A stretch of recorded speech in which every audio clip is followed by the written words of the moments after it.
Hello, everybody. What's going on? What's happening? This your girl Tiffany coming through here live in effect on this beautiful Friday, March 11th of 2022. So I want to be able to kick off on a very touchy subject. Um, yeah. So this subject is a pretty hard one to do, and it's not often talked about as much. But I think it needs to be brought up into it needs to be talked about in its historical sense, especially by us being in Women History Month. We need to really get into this subject matter because this is where we need to talk about, Black women and the sterilization and eugenics and all of that. Okay. So before I even get there, let me explain why I chose to do this. I think this is an educational moment for us, especially as African American women. We should be exposed to this type of information. We should know stuff like this that's going on, a lot of unethical practices that was taking place and malpractices that was happening in the medical industry. So I know for me as a woman, I'm gonna be honest, it was pretty hard for me to watch the videos that I was watching about the sterilization. And there was the video where there was an interview that was conducted where there was two sisters in North Carolina back in 1973. They were sterilized. They were very young. They was like 14, 15 years old. So imagine going through that at 14, 15 years old, being sterilized. And then you find out that you're not able to have kids. So it wasn't just women of color or Black women that was dealing with this. It was multiple women. You had, poor white women that was going through that. Women they thought that was mentally incapable or mentally retarded at that time that was going through that process. So, and a lot of these women were on welfare. You know what I mean? So this was the government way of bringing about control. Say, hey, we're not going to keep spending our tax dollars on you so you can keep having children. We're not going to do that. So y'all need to minimize the amount of kids that you're going to have. You know what I mean? So, so it's pretty hard. And what I'm going to do later on, I'm going to get into the video about Black astrophobia. Okay. So Black astrophobia is basically Black people distrust in the medical industry. So I'm going to get into that subject later on in the evening about astrophobia and Marion Sims, the unethical practice of gynecology. All right. So I'm going to talk about that later. All right. But let's go ahead and let's get started. So make sure you subscribe and hit the notification bell and share the channel and check out my other contents that's on here as well. All right. So let me go ahead and get into this subject matter. This very complicated subject. So now let's talk about eugenics, okay? I have plenty of information, plenty of sources on here that goes into this subject. But let's just go ahead, let's go into the Wikipedia version. So, all right, so it talks about eugenics in the United States, okay? Now, first off, what is eugenics? So eugenics is the set of beliefs and practices which aims at improving the genetic quality of the human population. Played a significant role in the history and culture of the United States from the late 19th century into the mid 20th century. The cause became increasingly promoted by intellectuals of the progressive era. All right. So the ostensibility about improving genetic quality, it has been argued that eugenics was more about preserving the position of the dominant groups in the population. Scholarly research has determined that people who found themselves target of the eugenics movement were those who were seen as unfit for society, the poor, disabled, the mentally ill, and specific communities of colors. And a disproportionate number of those who fell victim to eugenicist sterilization initiative were women who were identified as African American, Hispanic, or Native American. As a result, the United States eugenics movement is now generally associated with racist and nativist elements, as the movement was to some extent a reaction to demographic and population changes, as well as concern over the economy and social well-being rather than scientific genetics. All right. So let's go down. Let's get down to the history of it. Okay. So early proponents. The American the American eugenics movement was rooted in the biological determinist ideas of Sir Francis Galton. Okay, so that was the idea of Sir Francis Galton, which originated in the 1880s. In 1883, Sir Francis Galton first used the word eugenesis to describe scientifically the biological improvement of genes in human races and the concept of being well born. He believed that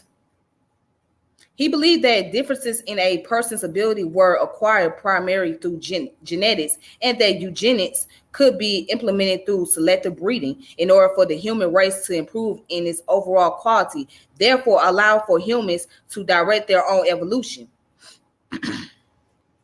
And the eugenics was largely supported after the discovery of Mendel's law, led to a widespread interest in the idea of breeding for specific traits.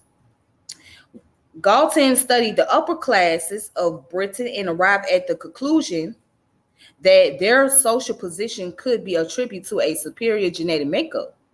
So American eugenicists tended to believe in the genetic superiority of Nordic, Germanic, and Anglo-Saxon peoples, supported strict immigration and anti-miscegenation laws. So anti-miscegenation is basically interracial relationship. Okay, so at that time, it was illegal to have a interracial relationship, so especially among Black and white people. All right. Anyways, and supported the forcible sterilization of the poor, disabled, and immoral. Okay, so as you can see right here, eugenics supporter Hohenstein criticized a various genetically inferior group. So as you can see, they holding up the signs. Let me see if I can read one of the signs right here. It says, "I must drink alcohol to sustain life. Shall I transfer the craving to others? Would the prison..." Hold on. "I cannot read this sign. By what right have I children?" What the hell? "I cannot read this sign. By what right have I children?" Oh, wow. So you know what? This is just very, it gets very disturbing. Now, let's just put it like that. It gets real disturbing. Okay. So what I'm gonna do is I'm gonna continue reading some more, and then I'm gonna just go ahead and skip some of this information because it's a lot. All right. So it says the American eugenics movement received extensive funding from various corporate foundations, including the Carnegie Institution, right, Rockefeller Foundation, and the Harriman Railroad Fortune. In 1906, J.H. Kellogg provided funding to help found the Race Betterment Foundation in Battle Creek, Michigan. The Eugenics Records Office was founded in Cold Spring Harbor, New York in 1911 by the renowned biologist Charles B. Davenport, using money from both the Harriman Railroad Fortune and the Carnegie Institute. As the 1920s, the ERO, right, which is the Eugenics Records Office, was one of the leading organizations in the American eugenics movement in years to come. The ERO collected a mass of family pedigrees and provided training for eugenics field workers who were sent to analyze individuals at various institutions, such as mental hospital and orphanage institutions across the United States. Eugenicists such as Davenport, the psychologist Henry H. Goddard, Harry H. Laughlin, and the conservatives Madison Grant, all who were respected during their time, began to lobby for various solutions to problems of the unfit. Davenport favored immigration restriction and sterilization as primary methods. Goddard favored segregation in his Calicut family. Grant favor all of the above and more, even entertain the idea of extermination. Now, again, it's very disturbing. Okay, this is the most disturbing thing I had to ever do. So it's funny that it's very interesting that I can hold my composure throughout this because it's so disturbing. It gets so disturbing to the point that it can make you mad as hell. It can give you a good reason why you can hate white people. I'm just gonna be very frank with you. Why you really can hate white folks. For real. If this ain't disturbing, then I don't know. Maybe you just not even paying attention. And I'm sorry that some of you may feel like, well, this should not be a topic to have a conversation about. Well, yeah, but it is. And of course, you got to get into these type of history. Yeah, it may hurt your feeling. It pisses you the fuck off. But you got to get into it. And there's a lot that I want to say after I get done, which is going to take a while for me to get through all this. But there's a lot that I'm going to speak on, all right? But I just want to get into the origin of eugenics because we got to get to the origin. Okay, we got to break it down before I can actually present all the other sources and then give a dialogue afterwards. Okay.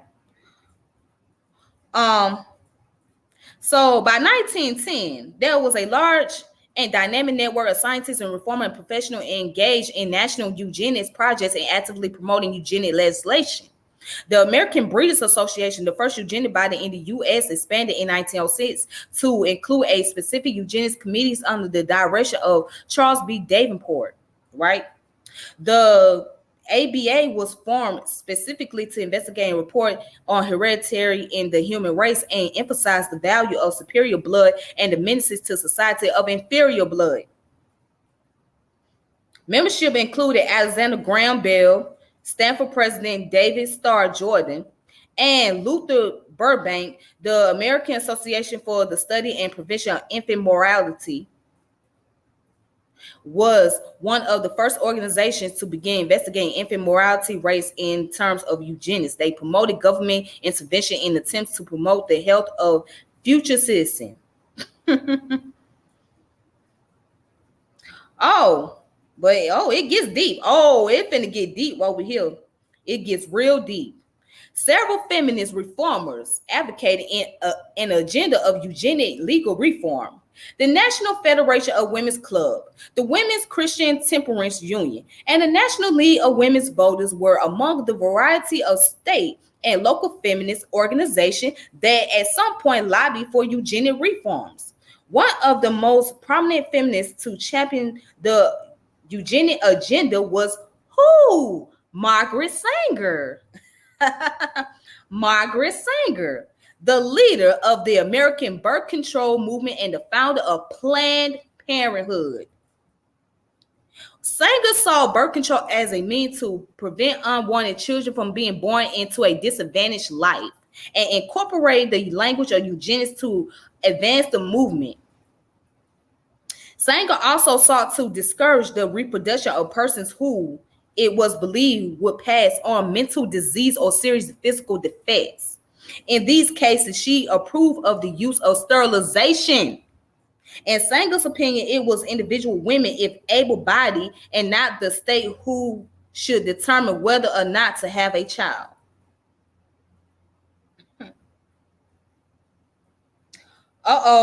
Let's go down. In the Deep South, Women's Association played an important role in rallying support for eugenic legal reform. Eugenicists recognized the political and social influence of Southern club women in their communities and used them to help implement eugenics across the region.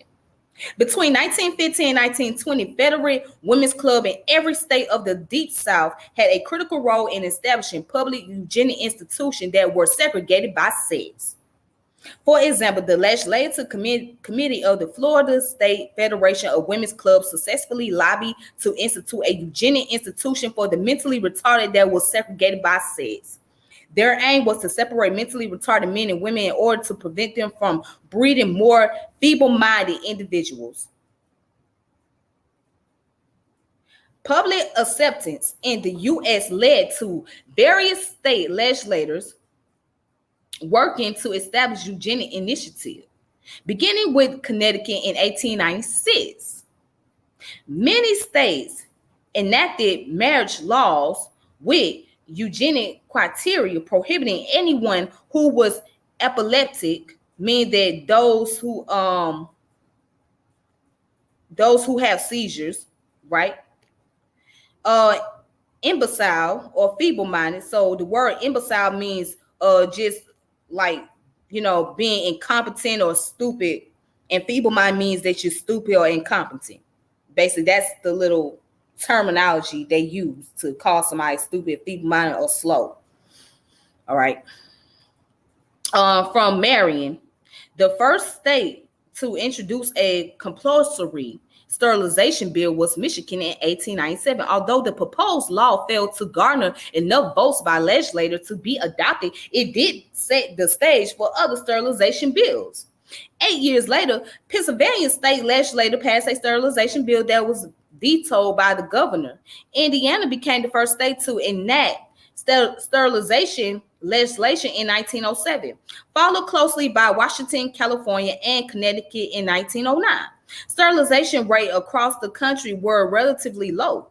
So California being the sole exception until 1927 Supreme Court case Buck versus Bell, which legitimized the forced sterilization of patients at a Virginia home for those who were seen as mentally retarded. So, okay, and I'm gonna stop there. So, seeing the origin of eugenics, it's been going on since 1883, okay? Here in the United States, all right? So, the whole practice of forced sterilization been taking place since 1900. And they were sterilizing those who were poor, who was the underclass, or who was racially inferior, and those who they thought was mentally retarded, or those who had some type of mental disability.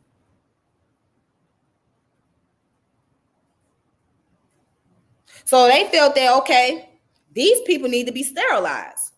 So that was their way of bringing about control of the human population. But again, a lot of people are not going to ever hear about this. The conversation is not going to ever be really brought up, especially in schools. It's not going to be talked about, because then that's when you have to really get into the horrific part of the history. But I'm not done yet. I'll go back to Wikipedia. But I just wanted to I'm not done yet. I'm not done. I am not done. Okay?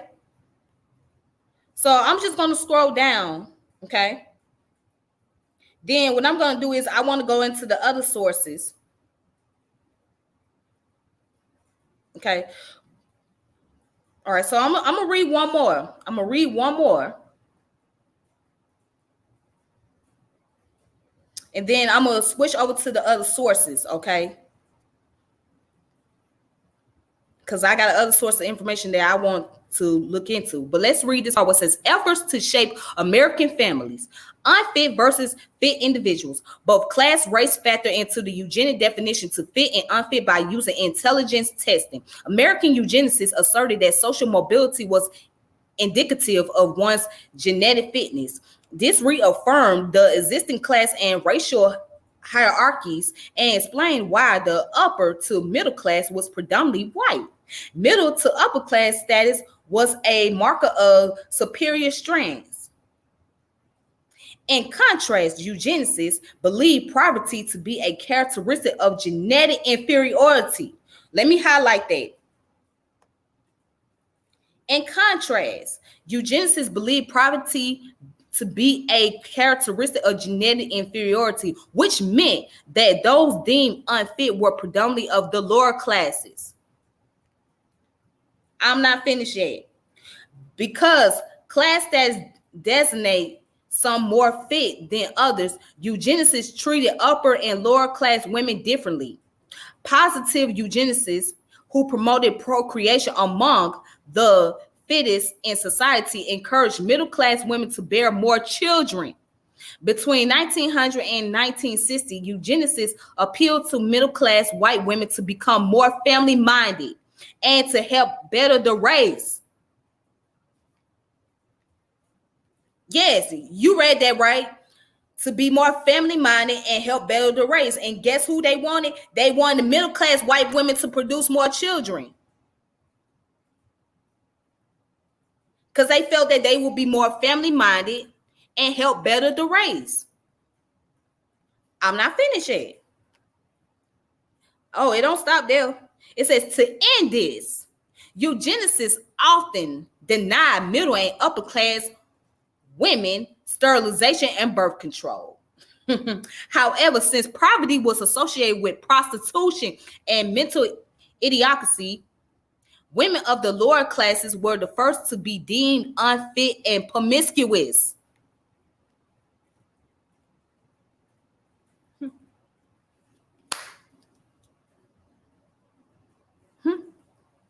Oh yeah, I'm just gonna take a break from Wiki. But I'm gonna come back to it though, cause there's a lot more shit I can read on. Here's a lot more shit. Oh, shit gets deep. Oh, it gets real deep. Let's see where I'm gonna go to. So now let's look at as a matter of fact, let me read y'all comments before I start it. It says, did you ever see the Margaret Sanger letter that wanted to use so-called Negro doctors so that our community wouldn't think that they were trying to exterminate us? No, I didn't. But you know what? I wouldn't be surprised. I wouldn't be surprised that that's what she was trying to do. Because they've been doing it. See, to further the agenda, right? They will get somebody of our own kind to come into the mix and try to make things a lot smoother, a lot easier. So that way we won't have a lot of distrust with the dominant group and we can be more comfortable. So I didn't read into that, but I'm not surprised that you're telling me that either. I'm not surprised. Peace, brother Tan or sister. Peace. Let me see what else. Let me see. I'm gonna read a few more comments. Okay. Why not emphasize Black women who were specifically targeted by the so-called health industry to be sterilized as well as experimental upon into these modern times? Such knowledge game experiment. Well, so what I'm gonna do is I'm just gonna break it down because it's a lot to get into. So I'm gonna break it down by one subject at a time. So I want to be able to primarily focus on eugenics and forced sterilization because that's the subject, and then I want to get into the other subject later about the gynecology and the astrophobia that we have as Black people when it comes to going to doctors and all that. Because that's, I won't be able to do it because it's a lot easier for me to do that than try to tie it all at once. Because that way I can be able to gather more sources and I can be more prepared to do other information. So, okay. On Black women was and is used for the health and benefit of other women. Yeah, because Black people, we have been the guinea pigs. See, Black folks, we've been the guinea pigs for a long time. So, of course, the first people they're going to go is for the so-called minority, which is us, or any other minority groups out there.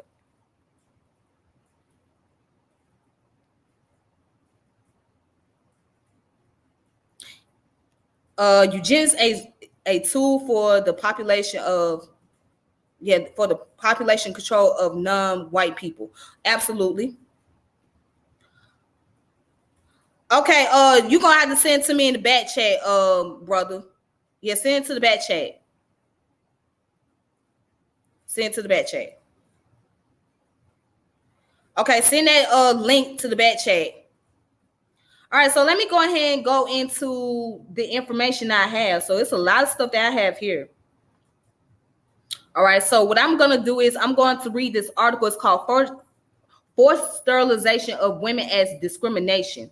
Okay, so this article came out in 2007. It's come from the Public Health Reviews. All right.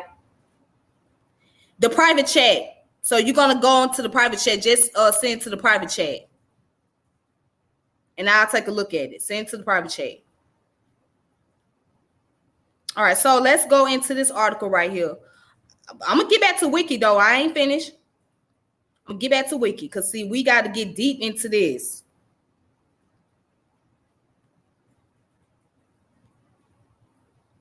Okay, so hopefully y'all can see that article.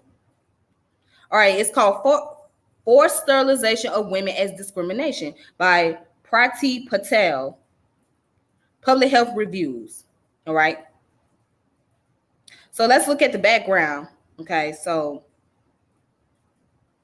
it says there has been a long history of forced and coerced sterilization of women throughout the world. The practice targets marginalized population, including people diagnosed with a mental illness or disabled person, racial minority, poor women, and people living with specific illnesses, such as epilepsy, right?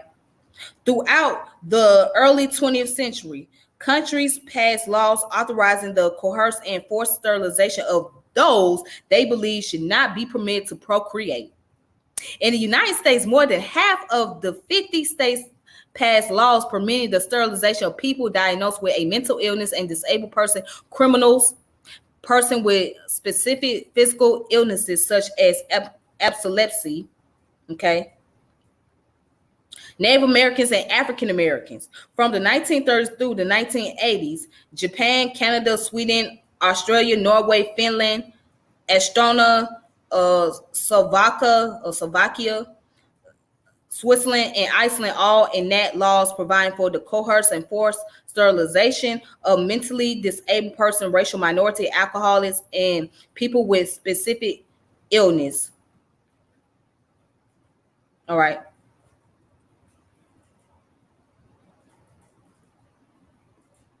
All right, so it says, more recently, forced and coerced sterilization against marginalized women has been documented in countries in North and South America, Europe, Asia, and Africa, including Chile, Czech Republic, Dominican Republic, Hungary, India, Kenya, Mexico, Namibia, Slovakia, South Africa, Swaziland, United States, and etc.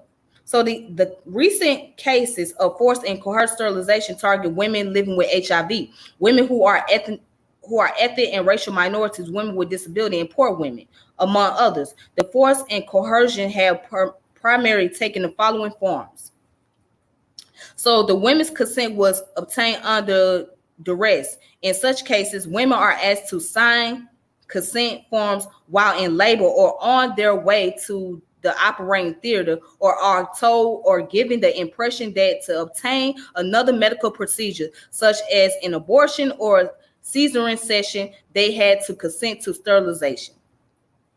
The consent was invalid because women were asked to sign a consent form for sterilization without being provided with full and accurate information regarding the sterilization procedure. The women's consent was not obtained. In such cases, women have never been asked if they want to be sterilized, but are informed of their sterilization after having undergone a cesarean section. In some instances, women are unaware they have been sterilized until they try to access contraceptives and are then informed that they have been sterilized.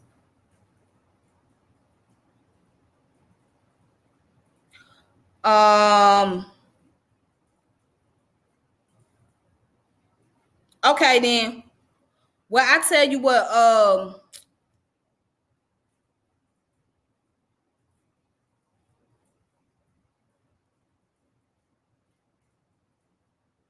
okay, got you. Okay, sorry about that. Okay, I'll tell you what, I'll put my email address on there. I'll type it up for you.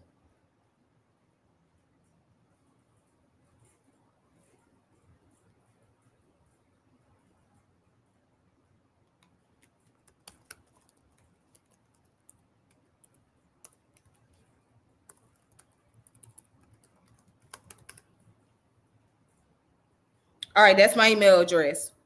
Just go ahead and send it to me. Sorry about that, you guys. Because I have somebody that wants to send some information about Margaret Sanger. But anyways, where did I stop at? Okay, so it said coerced and forced sterilization have often been justified by medical personnel as necessary for public health. For instance, in the early early 20th century, medical personnel argued that forced and coerced sterilization were needed to address hereditary and genetic defects. In the late 20th century, forced and coerced sterilization were considered necessary to address overpopulation. In the 1990s, forced and coerced sterilization were carried out in Peru as part of a discriminatory public health program. More recently, forced and coerced sterilization of Roma women has been justified by medical personnel as necessary for their own medical benefit. Are y'all following me? You following me? You see how deep this shit gets, right? So these people was sterilizing women without their consent. Or when they tried to get consent, they were not explained to them what was going on, what was the initial purpose of them being sterilized. They were not doing that. They not give them the full understanding of what they need to do. They would just tell them, here, sign this paperwork. And when you sign this paperwork, we're going to go through the procedure. And that was it. These women didn't even know what they was getting themselves into. They didn't know what they was getting themselves into. And then when they realized they couldn't have any children, it was too late. But let's go ahead, let's scroll down.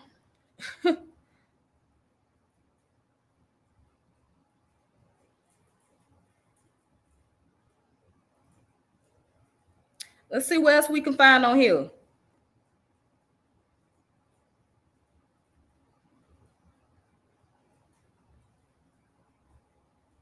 All right, here I go. So it says, coerced and forced sterilization have often been justified by medical personnel. Okay, I think I read that part already. It says women who have been subject to forced and coerced sterilization have approached courts in a number of countries, including Namibia, Kenya, Chile, Slovakia, arguing that their coerced and forced sterilization violate a number of their guaranteed rights, including their right to family and freedom, for discrimination and cruel and inhumane and degrading treatment. In two jurisdictions, Namibia and the European Court of Human Rights, courts found that the women's rights have been violated.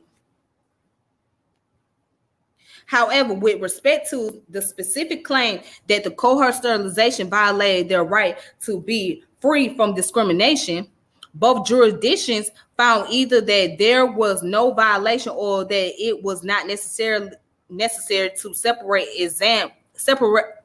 Let me read that again. Both jurisdictions found either that there was no violation or that it was not necessary to separately examine the discrimination claim.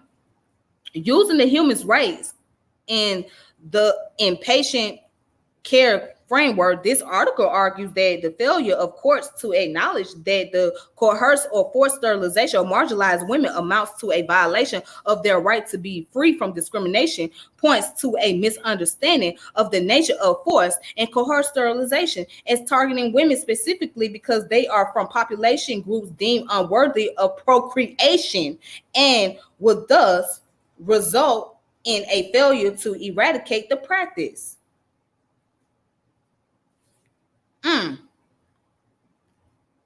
Okay, and so this comes from the article of Public Health Reviews, Forced Sterilization of Women as Discrimination by Prati Patel. Okay, this came out in 2017.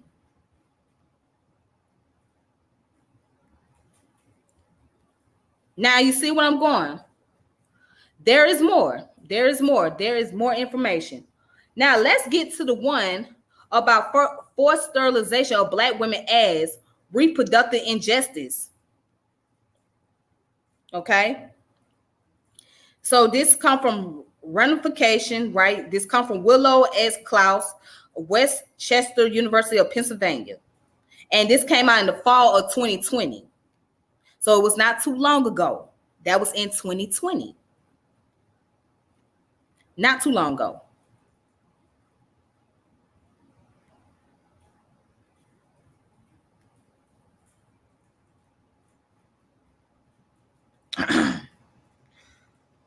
Let's see. Okay, here we go. All right, so check this out.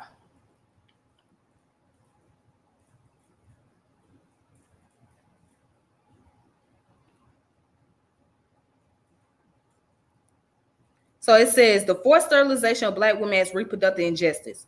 Reproductive justice has been a topic long discussed since the start of women's rights movement and continues to be discussed to this day. However, the fight to gain such justice was and is an easier battle for white women than for Black women.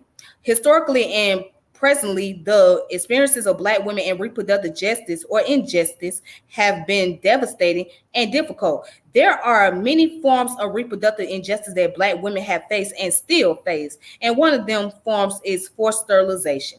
With roots in slavery and as a lead part of eugenic movement, forced sterilization has been a reproductive injustice for Black women for years. Focusing on forced sterilization through the experiences of Black women will allow us to gather a fuller understanding of their oppression and exploitation throughout history and into the present day. All right. So let's go down here.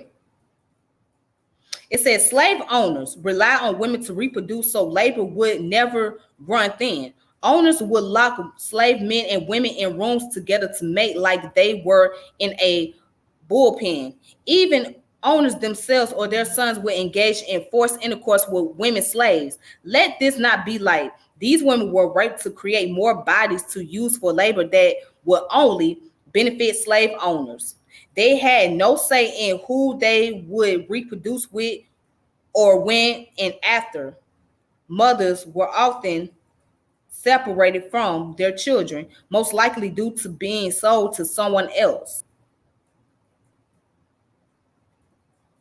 Slavery very much depended on the control over bodies and thus the control over reproduction without an endless supply of forced labor. Slave owners had no means of production because women slaves were the reproducible raw material needed to keep the system going.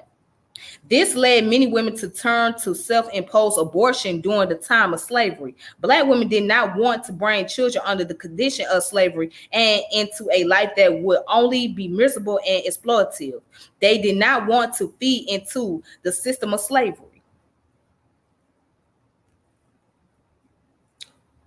I'm not finished yet. Oh, it gets deep. However, the end of slavery did not result in the end of control over Black women's body. As we move away from slavery and move towards the first wave of civil rights movement that is seen in the 1950s and 1960s, we still see the lack of reproductive freedom for Black women, but within a different context. Since white people no longer had a use for Black people due to the outlaw of slave ownership, society shifted from the forcing the reproduction of the Black population to trying to control their reproduction altogether. This then leads to eugenics, where we see forced sterilization arising. Okay. Then it goes on. The eugenic movement started towards the half of the 19th century and lasted until around World War II. However, there are still traces of it around to this day. The movement worked towards the creation of a perfect race and to eliminate all bad traits in humans. To quote Margaret Sanger, a woman whose involvement in the movement has been questioned: more children from the fit, less from the unfit. The movement began solely with the idea to improve the genetic makeup of humans. This means the elimination of genes that carry diseases, impurities, and even behavioral traits such as alcoholism and rebelliousness. Huh. Let's see. And then it goes on to say, what began as targeting things such as disease in individuals turned into targeting groups of people. Soon the movement turned towards the erasure of all negative traits, those who were criminals, those who were considered less intelligent, those who had poor mental health condition, poor physical health condition, even immigrants who sought out to be sterilized. The claim to keep the population healthy was to mask the true reason behind the movement. When Black communities and other communities of colors began to be targeted and sterilized, the fight to maintain power in white communities became the real reason behind the movement. The ruling elite, which comprised of wealthy white men and even women, aimed to perpetuate control over minority groups, the same control they had during slavery. Except this time around, they wanted to limit and erase the population rather than grow them. Yes. And it says the campaign to fight for voluntary motherhood and birth control was also present during this time. Women wanted a choice to have children or not to have children. Women no longer want to succumb to their husband's sexual urges and want the right to refuse the act of having sex, likely to avoid having a child. The idea of birth control and voluntary motherhood was considered outlandish and caused an uproar. However, many women backed it and wanted the choice and the methods to have safe sex because it was a step towards emancipation. This idea of the right to birth control, often called family limitation, would seem to be something women of all races and class would unite and fight for. However, that was not the case. This was a right more winnable for white upper class women, which made up most of the leaders of this movement. These leaders did not seem to bring in the concerns of the working class when campaigning for this right. Now you heard it. You heard it from the article in itself.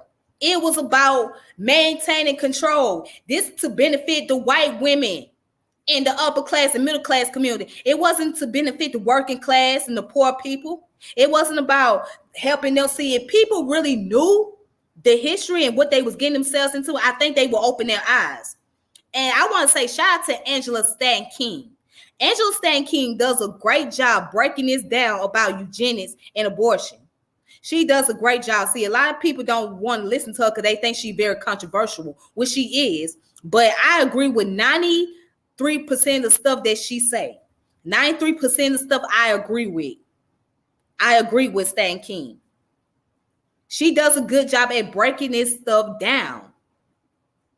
She talks about how when they put these Planned Parenthoods in our community, have you noticed that you see a lot more Planned Parenthood in the Black community or in a disadvantaged community than you do in the suburbs? Why do you think they do that? Why do you think they do that? What do you think the whole agenda is? Why do you think you see so many Planned Parenthoods in the community? Why? Because it's to encourage those who are at disadvantage, those who are in poverty, to consider to have an abortion. See, they don't tell you, they don't do it like they used to. They try to get you to consider to have an abortion because they feel like this: if you can do that, then your child have less chance of being in poverty.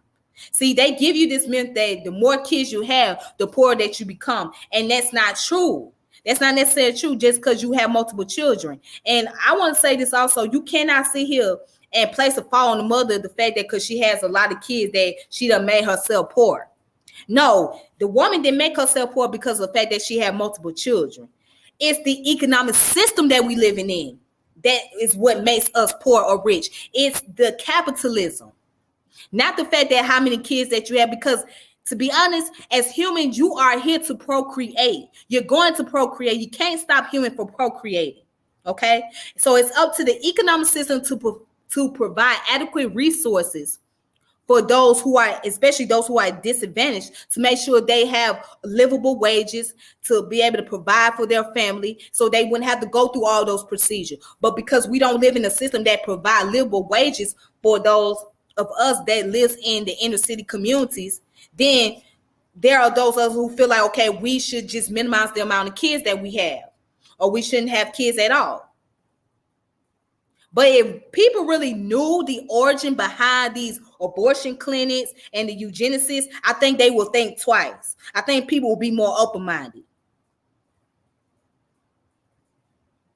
think people will be more open-minded to realizing that it's not about the fact that you have a right over your body and have control over your body, etc. It's about population control. And they get a thrill out of it. You best believe they get a thrill out of the fact that every time your behind go to that clinic and want to get rid of your child, they get a thrill. They happy about that shit. Because they really want to decrease the amount of black population that's going on. And they feel like if they can't sterilize you, just place a Planned Parenthood in every ghetto in every city, so that way your ass can go there. Your poor ass can go there if you want to get rid of it. And I'm disappointed into these black women that sit up here and celebrate that shit. Like, oh, I done had the abortion. Like, bitch, you know damn good well you probably somewhere contemplating you wish you would never went through that procedure. However, I do understand why some women do it. I understand if there's a case of you being raped, okay, or if you've been if you was impregnated by somebody in your family, or if there is some medical issues, like there's a serious medical issue that's going on and you was given no choice but to terminate your pregnancy, right? And if you have to go through the process of being sterilized because you got a serious medical issue where you cannot be able to have a child, then that's a different story. I get that. Okay, I understand that. I'm for that. I am for that part. But anytime a woman get pregnant, right? And the first thing that people encourage you to do is to get rid of your child, that's problematic. And let's dispel this other myth that children make you poor. Children don't make you poor. It's your economic system that make you poor, not the damn children. The children are here. The children only exist, okay? It's not that. It's like people blame the kids for the fact that their parents are living in poverty. They blame the kids for that. No, you don't get to blame the child. The child is here. That child exists for a reason. It's not the child's fault because the fact that you are in poverty, because the fact that you live in a fucked up economic system or fucked up political system. It's not your kid's fault because the fact that you ain't got yourself together. It's not the kid's fault. So I hate when parents, and I know as women do that a lot, saying that kids will make you poor, kids will make you broke. No, they don't. Kids are here for a reason. When you have a child, your job is to sacrifice for that child. Your job is to make sure that child is taken care of and provided for, and you leave some resources over behind for them. So in case something happened to you, they can be able to have something to live off of. Okay? They can have something to live off of. They can have something to survive off of. So I dispel that myth. That whole thing, that whole idea that the kids make you poor and they will keep you in poverty and all that, that's not necessarily true. That's not true. You don't get to blame that on the kids, and that's not fair to the kids. You blaming them because of the fact that you in poverty. That's not their fault. It's your economic system. It's your government. That's who you need to target after, your government. The economic system that you're living in, this capitalism that's benefiting those that's in the upper class, which represents the few, the minority, and the majority of the people are in the working or poor class. That's who you go after, your economic system first. Don't go after your kids. Your kids is only here. That's childish on your part as a parent. That's childish and that's ignorant and that's pure stupidity and that's selfish to blame the child for the fact that you are poor. And it's also selfish to sit here and blame the woman for the fact that she has kids. Hell, you don't blame the father who the man that got her pregnant. Blame him too. If you're going to play that kind of game, be fair. Don't just blame the woman. That's not fair. That's really not fair. But again, topics like eugenics and abortion become a very touchy subject. Especially when you talk about abortion amongst women, it becomes very touchy. Oh, it gets real touchy, and it can get real controversial, and it can get to the point that it become a heated conversation. Like, you better not be in a room full of women having no conversation about abortion. And don't you be a woman that's anti-abortionist that don't support abortion. because you finna catch hell. You finna catch hell with this conversation. All right. And again, I'm gonna one day focus on the topic of abortion by itself. All right, because that topic needs to be focused by itself alone. All right. And I'm gonna talk about that whole Roe versus Wade situation too. So stay tuned for that as well. All right. Yeah, because I'm gonna go there. I'm gonna get there.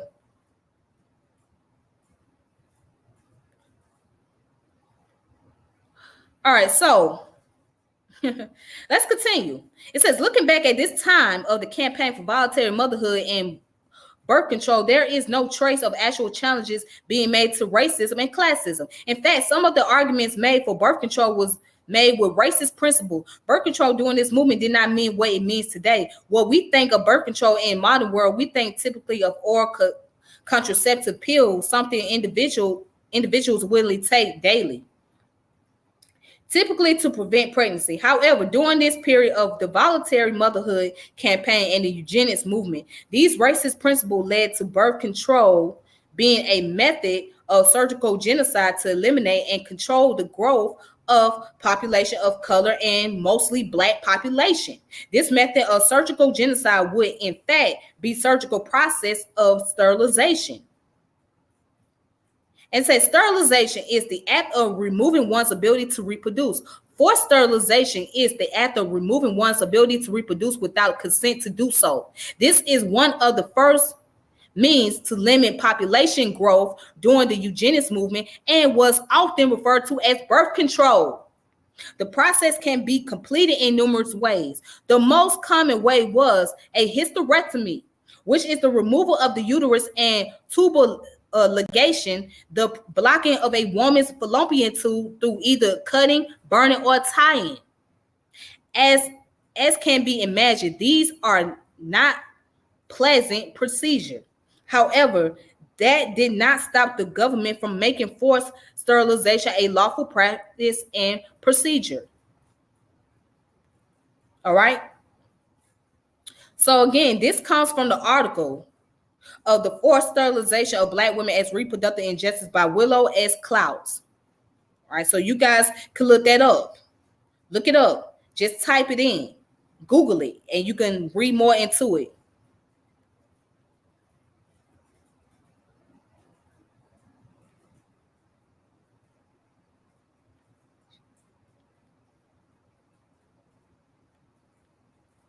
All right, so now let's look at the one about Mississippi. Let's go to Mississippi. Okay. The troubling past of forced sterilization of Black women and girls in Mississippi and the South.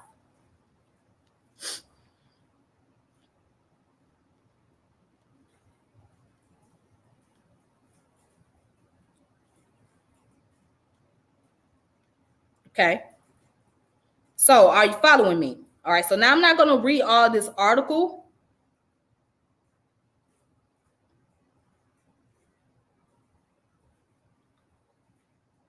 But I'm going to skip some of it. All right. It says the troubling past of forced sterilization of Black women and girls in Mississippi and the South by Michael Murphy, June 4th of 2021, just recently. This comes from MississippiFreePress.org. The accusation of a physician in rural Georgia sterilizing women in a U.S. Customs and Immigration Enforcement Center came to light in 2020. While these procedures shocked many, women of color in the rural South have faced this reality at the hands of the state and individual physician for well over 50 years. Like many of these women, the victims in the Georgia Immigration Center say they face similar approaches to their ultimate sterilization, and their alleged abuser and supporters use the same language and reasons to justify their violation of human rights.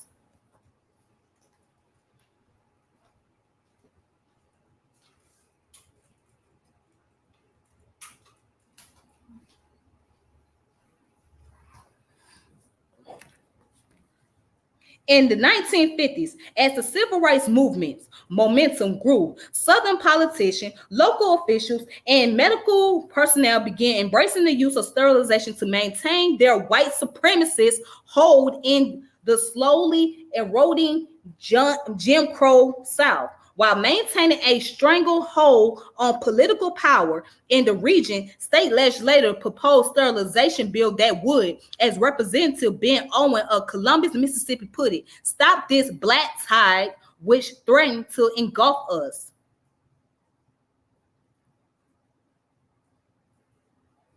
The main argument legislators use to defend their legislation center on early forms of coded language concerning who should and should not have children, specifically those on government assistance.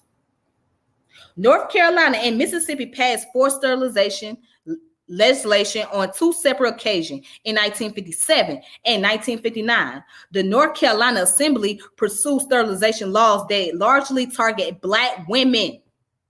State Senator Wilbur Jolly introduced a sterilization bill that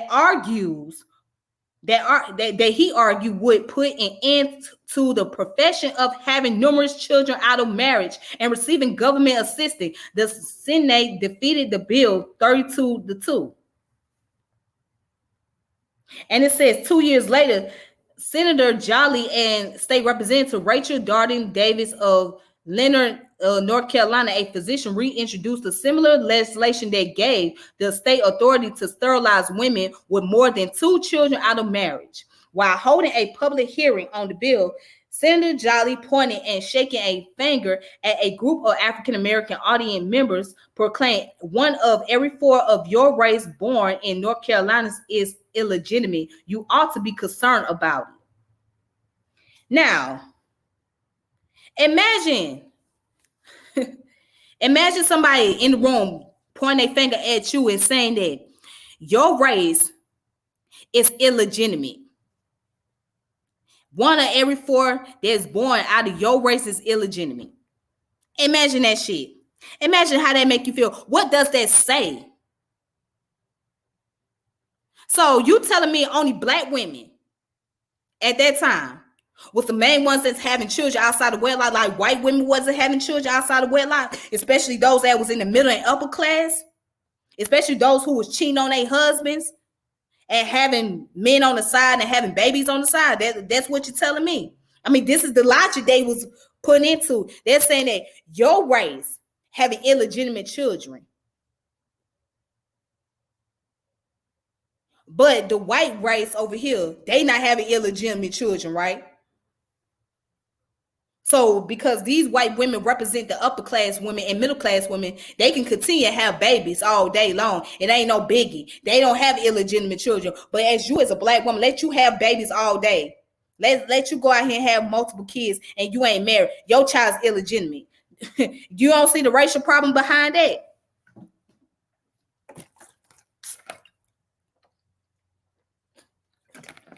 You don't see the racial problem behind it? Somebody asked the question. Let me answer this question.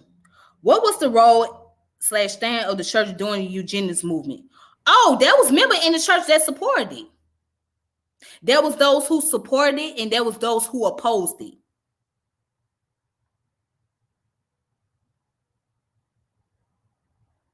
And a lot of these people were religious folks that stood behind it. There was a lot of religious people that supported the eugenics movement at that time period. And there were those who opposed it.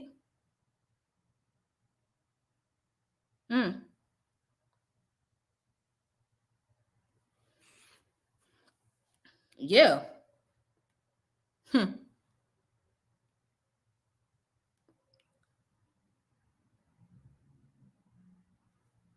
While the legislation gained pushback, it ultimately passed, but made having 2 or more children out of marriage a misdemeanor. So you know that at that time it was a misdemeanor to have 2 or more children. So you getting penalized because you ain't married and you got these kids.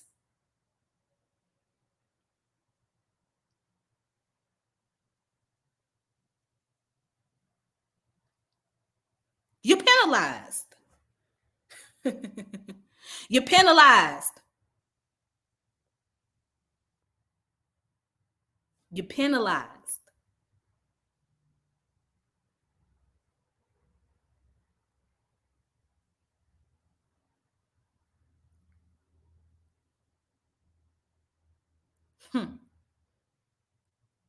You're penalized. Oh my God. Because you had two or more kids, that's a misdemeanor. You're not married. And you just having babies?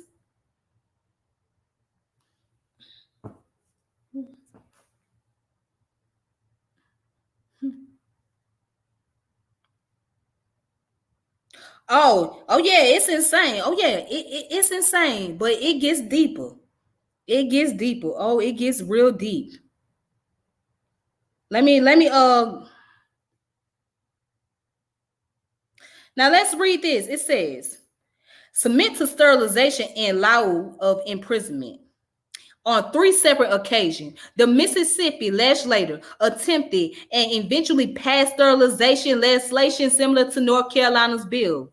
Mississippi legislature proposed bills that would force unwed mothers, and particularly those on government assistance, to succumb to forced sterilization by the state. While defending their legislation, the bill's proponents rooted their arguments in deciding who and who should not have children by saying what they sought to stop, slow down in such traffic at its source, and to sterilize the mother of every baby delivered at state's expense. None of them made it past cloture. All right.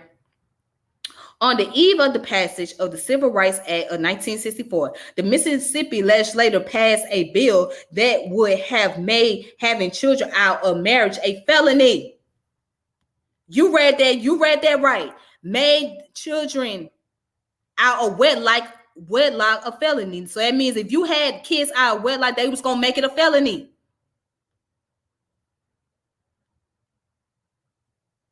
Imagine that now you go from misdemeanor to a felony because you had kids out of wedlock. Imagine that. Imagine that shit. Just imagine that shit. Just imagine that shit.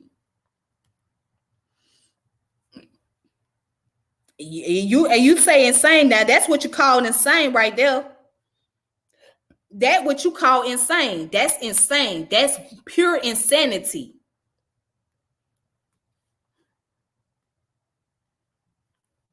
Violators of the proposed law would have to choose between serving a 1 to 3 year prison sentence or submit to sterilization in lieu of imprisonment. Much like the North Carolina legislature, those in Mississippi based their argument on claims about who is fit to have children, specifically those on government assistance. Representative Walter Meek of Eupora, Mississippi, said that the state of Mississippi is subsidizing illegitimacy through welfare payments and that the moral structure has completely broken down in some segment of society. After downgrade the penalty from a felony to a misdemeanor and punishable by 30 to 90 days in jail and up to $250 fine, House Bill 180 passed the Mississippi legislature. See, that's the part that people don't know. That's the part that people do not know. See, at that time period, right? And this was like during that time, like the 60s and the 70s. Women who had too many children, they lost their benefits.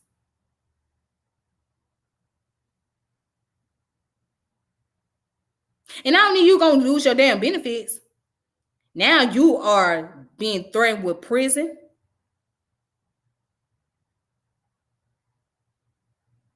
Because you had too many kids.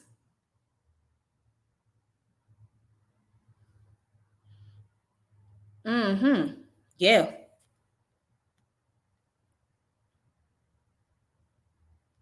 I don't think you need any.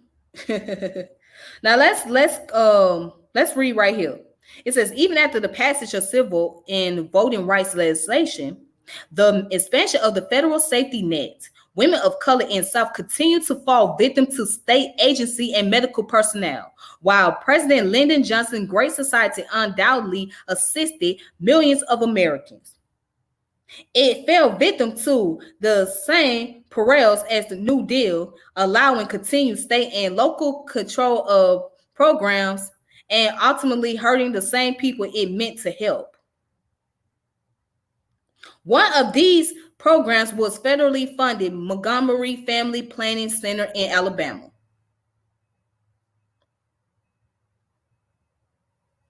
In June of 1973, 12-year-old Mary Elise Reff and her sister, 14-year-old Minnie Reff, underwent involuntary sterilization at the hands of local health officials and surgeons associated with Alabama's MFPC, funded by the Department of Health, Education, and Welfare and the Office of Economic Opportunity. Even before their sterilization, the black girls along with their older sister Katie, had been receiving rounds of Depo-Provera, a birth control medication never formally approved for this purpose by the Food and Drug Administration due to producing cancer in test animals. It says after Alabama official coerced the girl's illiterate mother into approving the sterilization, they drove the girls to their fate.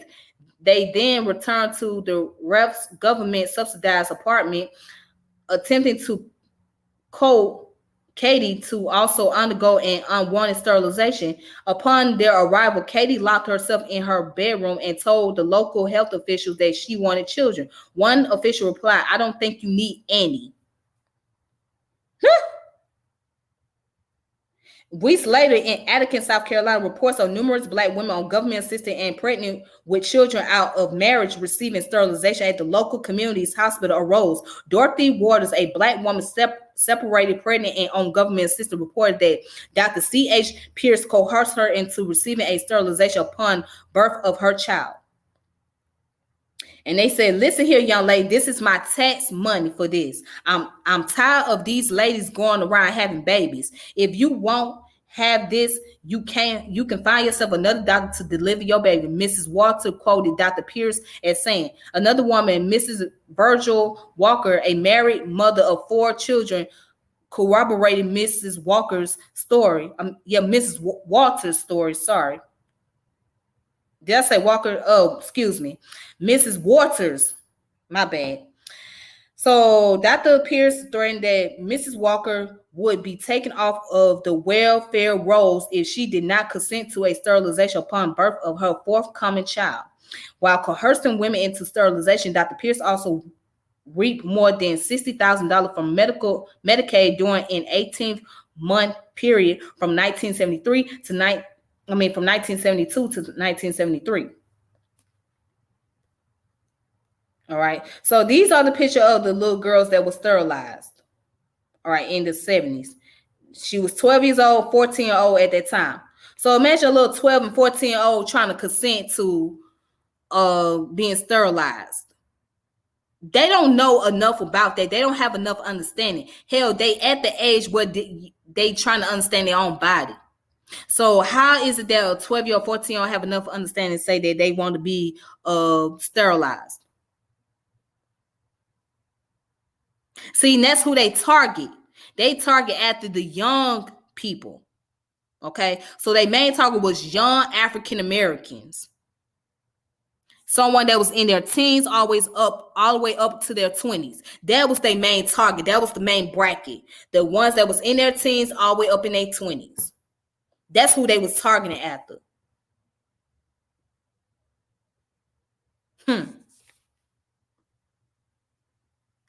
Yeah. So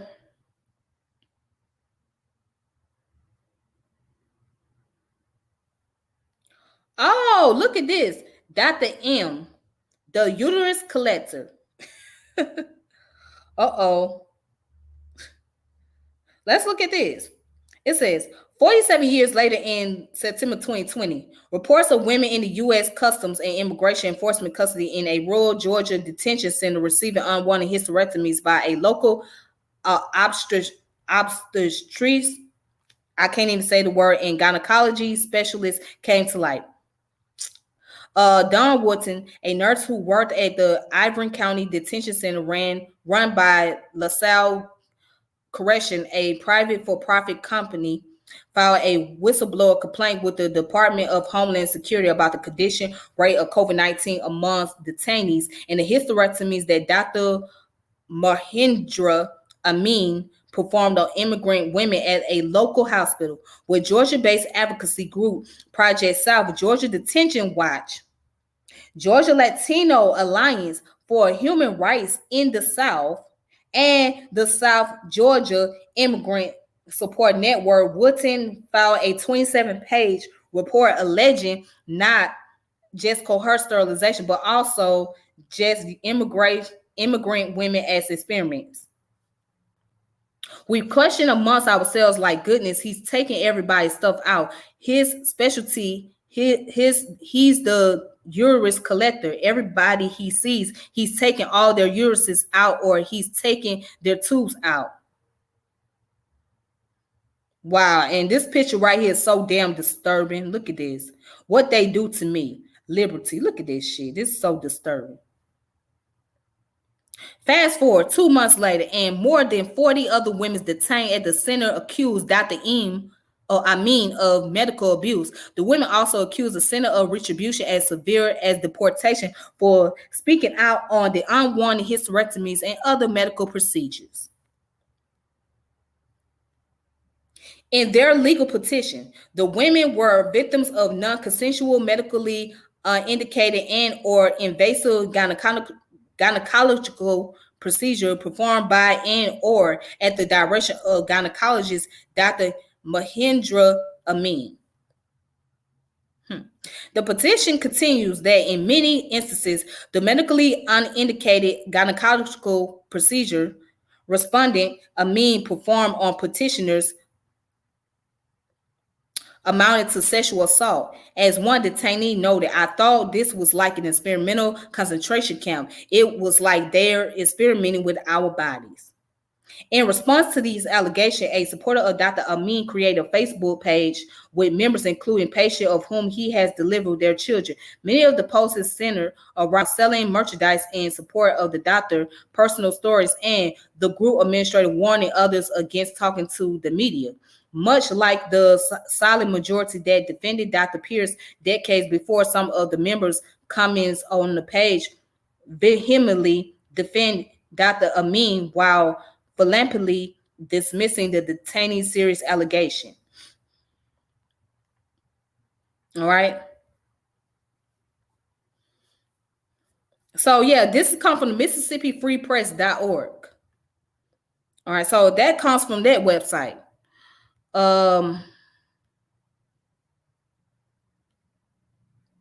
It's a lot that I can really go into.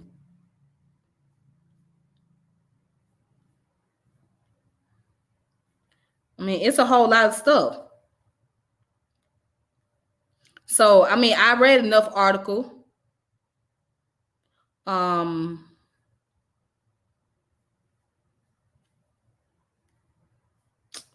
Let's see.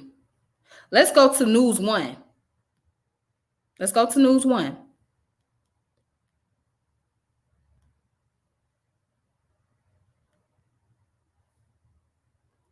So this come from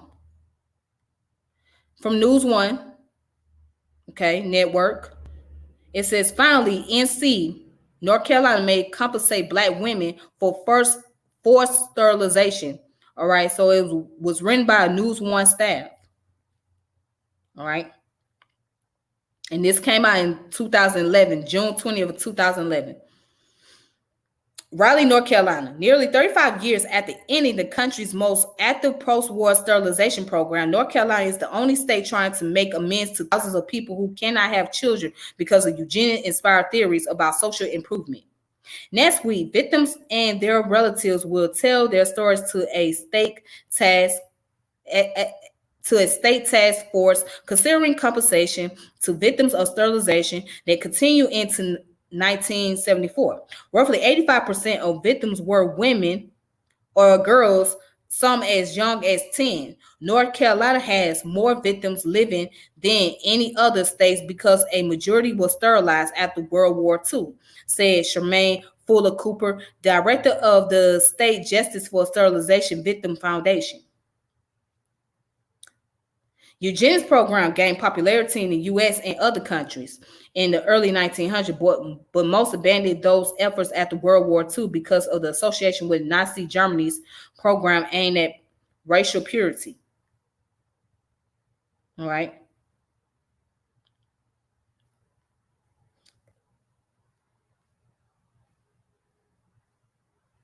Now let's see. Let's go ahead and skip down. All right, it says in 1968, Elaine Rhetoric was like many other who was sterilized, poor, black, and female. Now living in Atlanta, Rhetoric plans to drive to Raleigh next week to tell the task force about her sterilization at 14 following a rape. She said her grandmother gave the state permission for the procedure. My grandma was worried about me. I didn't blame her, Rhetoric said. Yes, she is. Yes, she said it was a traumatic experience that led to years of depression and physical problems. Rhetoric wants financial compensation from the state to pay for doctor bills and medicine.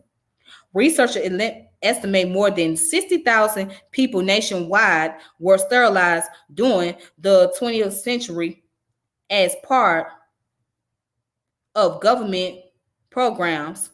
Even in states without sterilization laws, the procedure still occurred on local or informal levels. That means the real number could be 100,000 or higher, Lombardo said. Among the 33 states with eugenic programs, North Carolina's was unique. The state had the most open end law in the country, allowing doctors and social workers to refer people living at home to the state eugenics board for possible sterilization. In every other state, Lombardo said, people had to be either institutionalized or jailed before they could be sterilized. And it says, according to the research done by University of Vermont, Professor Luz Calbero, North Carolina averaged about 300 sterilization per year between 1950s and 1963. It's not totally clear why supported for sterilization remains strong in North Carolina as it declines in nearly every other state. The most obvious explanation is the influence of the Winston-Salmon-based Human Betterment League. Fuller Cooper said the nonprofit group aimed at a social reform folded in 1988, but at its peak, its member had the passion and financial backing needed to shape public policy, she said. All right. So again, here's another article. That's that article. So it's a lot of information. A lot of information here.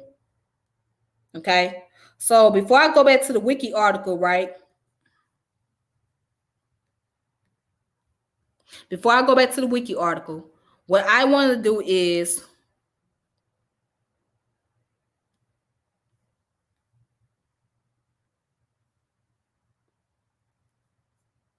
I want to show you some books.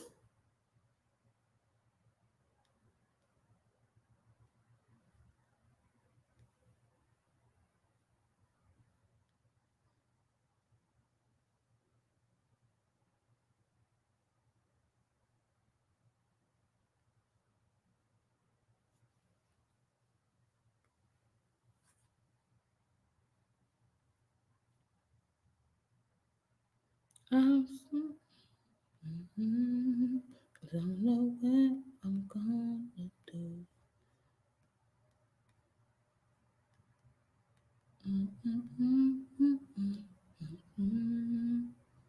I'm so confused. I don't know. All right, so here it is. This is called Intimate Justice, the Black Female Body and the Inmate Justice, the Black Female Body and the Body Politic by Shatima Threadcraft. All right, so I recommend people get this book if you guys want to read more into it. Okay.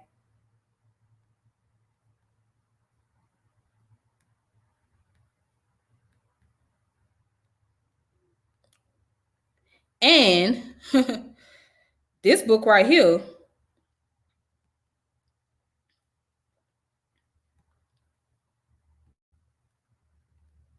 is called Better for All the World. Harry Brunanis, if that's how you say the last name, I'm not sure. So it says Better for All the World. So this book goes into the deep history about eugenics and why eugenics was formed. All right.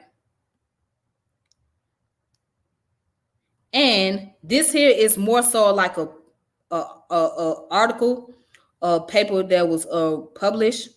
So this book right here, or this article here, if you guys are interested, it is called Autonomy Revoke: The Forced Sterilization of Women of Color in 20th Century America by Paola Alonso. Okay. So I'm not going to go into that, but because I went into enough information today. So yeah, just look this up. Revolt: The Forced Sterilization of Women of Color in 20th Century America by Paola Alonso. All right. All right. So now let's get back to some of the information on Wikipedia real fast. I just want to get back to some of the information where I left off, because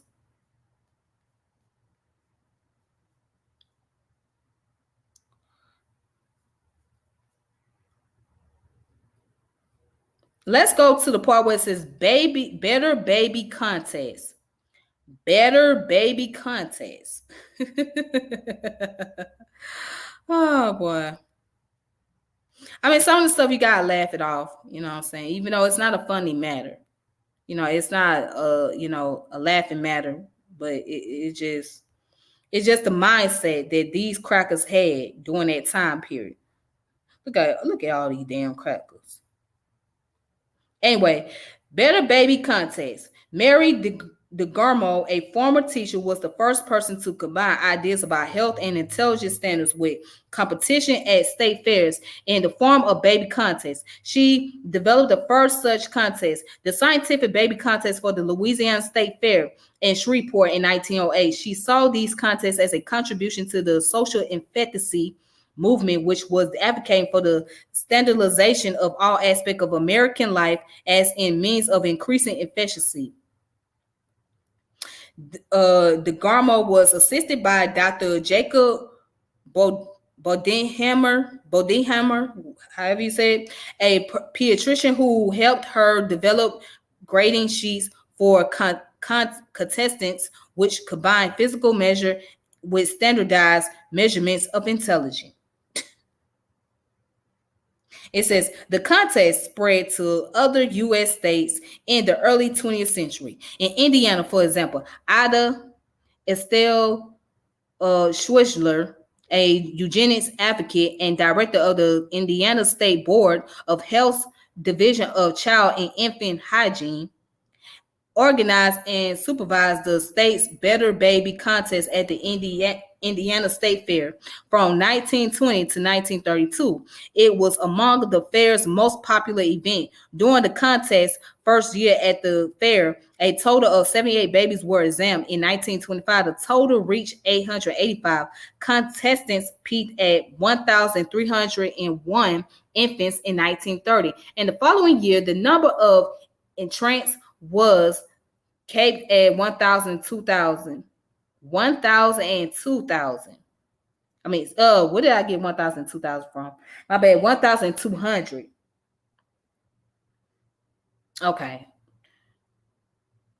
Anyways, although the specific impact of the contest, the contest was difficult to access, the statistics helped to support the Schreiner claims that the contest helped reduce infant mortality.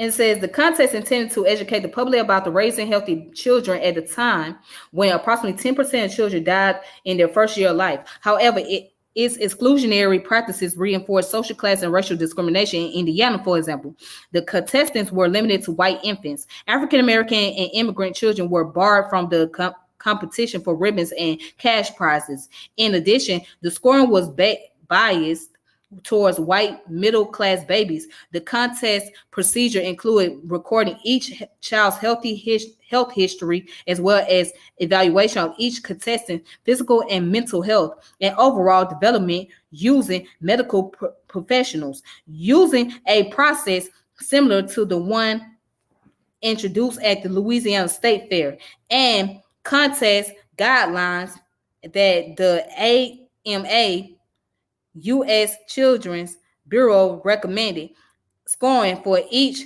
contestant began with 1,000 points. Deductions were made for defects, including a child's measurement below designated average. The contestant with the most points was declared the winner. And it says standardization through scientific judgment was a topic that was very serious in the eyes of scientific community, but has often downplayed as just a popular fad or trend. Nevertheless, a lot of time, effort, and money was put into these contests and their scientific backing, which would influence cultural ideas as well as local and state government practices. The National Association for the Advancement of Colored People promoted eugenics by hosting better baby contests, and the proceeds would go to its anti-lynching campaign.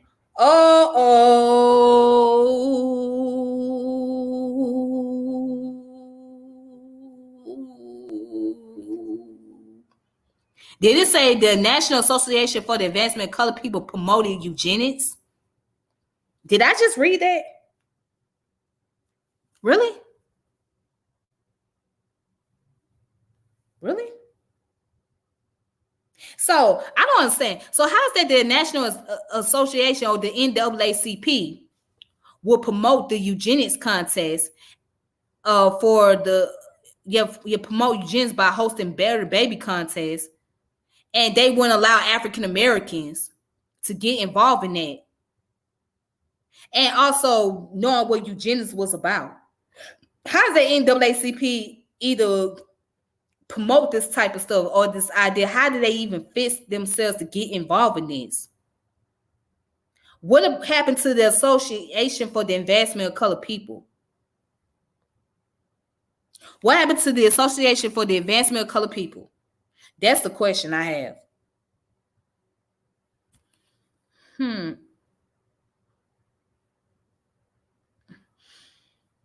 But you know what?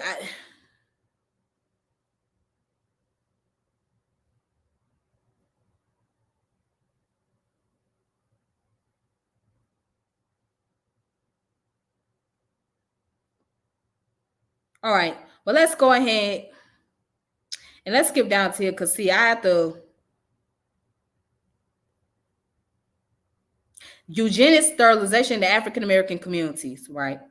So Black support for eugenics. Oh, whoa. Wait a minute. Black supports for eugenics. Wait a minute.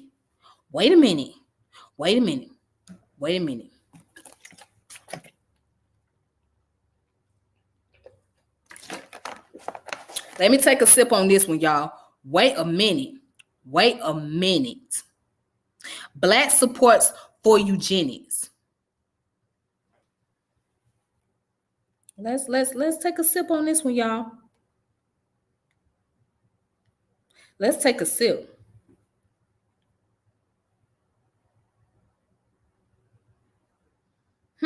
It says early proponents of the eugenics movement included not only influential white Americans, but also several proponent African Americans intellectuals such as W.E.B. Du Bois, Thomas Watt Turner, and many academics at Tuskegee University, Howard University, and Hampton University. However, unlike many white eugenicists, these Black intellectuals believed the best African Americans were as good as the best white Americans, and the talented 10th of all races should mix. Indeed, Du Bois believed only fit Blacks should procreate to eradicate the race heritage of moral iniquity. So Du Bois at that time, because at the time, you know, he was a house nigga at the time. Okay.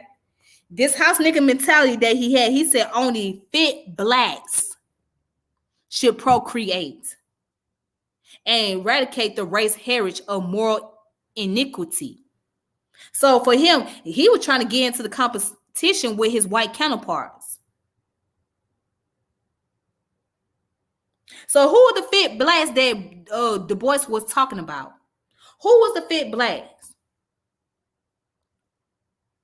Now, no disrespect to the ancestor, but we gotta call him out on this one. Who were the fit blacks that he was talking about? Who was the fit blacks that he was talking about?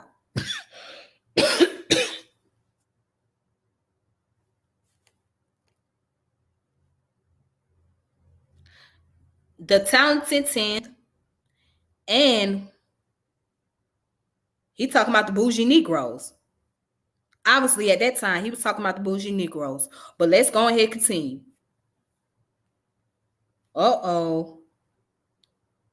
With the support of leaders like Du Bois, efforts were made in the early 20th century to control the reproduction of the country's black population. One of the most visible initiatives was Margaret Sanger's 1939 proposal, the Negro Project.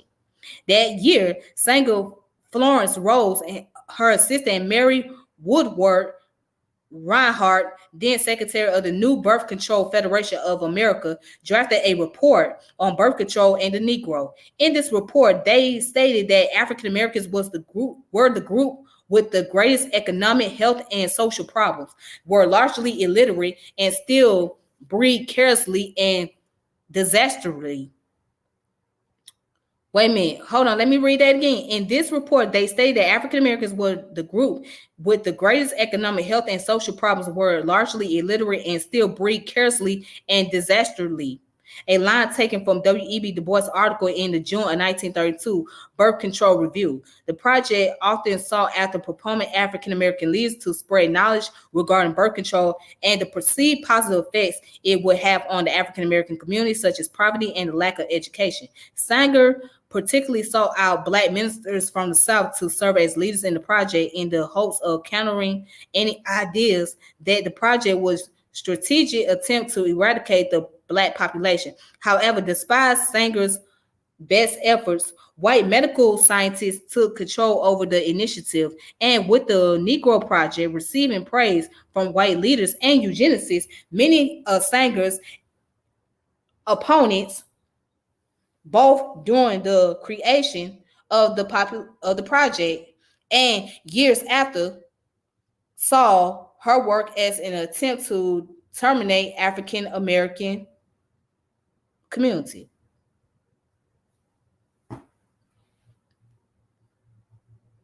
Now, see,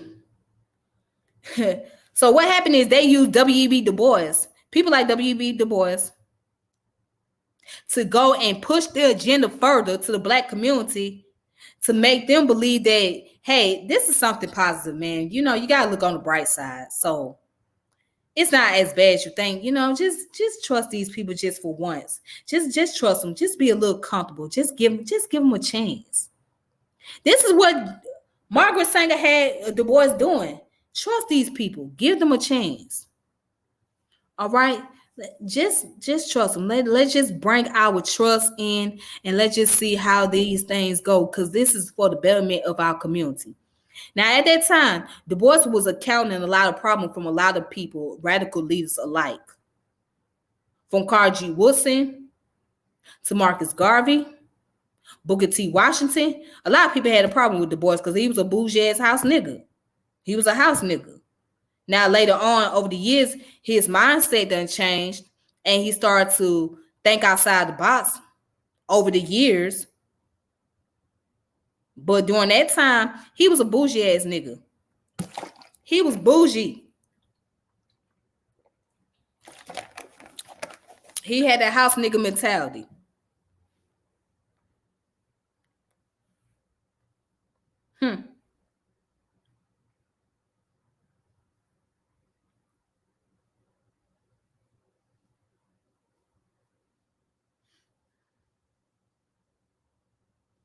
But let's go ahead and let's finish. Eugenics during the civil rights era, right? Opposition to initiative to control reproduction within the African American community grew in the 1960s, particularly after President Lyndon B. Johnson in 1965 announced the establishment of federal funding of birth control and use on the poor. In the 1960s, many African Americans throughout the country took the government's decision to fund birth control clinic as an attempt to limit the growth of the Black population, and along with it, the increased political power that Black Americans were fighting to acquire. Scholars have stated that African Americans' fear about their reproductive health and ability was rooted in history, as under U.S. slavery, enslaved women were often coerced or forced to have children to increase a plantation owner's wealth. Therefore, many African Americans, particularly those in the Black Power movement, saw birth control and federal support of the pill as equivalent to Black genocide, declaring it as such at the 1967 Black Power Conference. And it goes on to say, federal funding for birth control went alongside family planning initiatives that were a part of state welfare programs. These initiatives, in addition to advocating the use of the pill, support sterilization as a means of curbing the number of people receiving welfare and the controlled reproduction of unfit women. The 1950s and 1960s was the height of the sterilization abuse that African American women as a group experienced at the hands of the white medical establishment. During this period, the sterilization of African American women largely took place in the South and assumed two forms: the sterilization of poor unwed Black mothers and Mississippi appendectomies. Under these Mississippi appendectomies, women who went to the hospital to give birth or for some other medical treatment often found themselves incapable of having more children upon leaving the hospital due to unnecessary hysterectomies performed on them by Southern medical students. By the 1970s, the coerced sterilization of women of color spread from the South to the rest of the country through federal family planning and under the guise of voluntary contraceptive surgery, as physicians began to require their patient to sign consent forms to surgeries they did not want or understand. And that's it. That's it for now. Okay. That's it. So what I'm gonna do is I am going to come back later, okay, and finish where I left off because I'm taking a break here.